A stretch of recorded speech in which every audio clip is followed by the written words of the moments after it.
Feed the dysfunction is the term that we often talk about when we're talking about reactive neuromuscular training. So you want to think about the posture or the position that you're dysfunctional in. So if we take posture, for example, if our tendency is to be pulled down, and as we talk about the cogs, if this cog gets pulled down here, this cog has to lean up here. But if we're compromised in this position, we're going to try and use the band to pull us further into this position.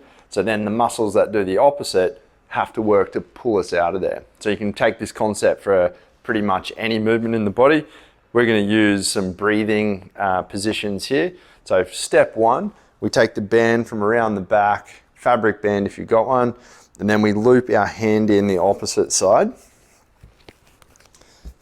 From this position here, you'll notice the band does two things. One, pulls me into internal rotation, drops my chest, rounds my thoracic spine, but it also compresses my ribs from side to side here. So what we want to do is we're going to do a big breath in, expand into the band, and then we're going to externally rotate and get ourselves into a solid position. So you'll see the band's pulling me forward here, big breath in, pull against the band, and then holding our shoulders in this position, we now want to big breath in, full exhale without letting the band pull us forward again. Then we can start to move, march, keeping the posture holding strong, hinge through, start to go into all these different positions while we're rotating and retracting, but then focusing on full 360 degrees of expansion on the band. So using the ribs to get that. We don't just want to be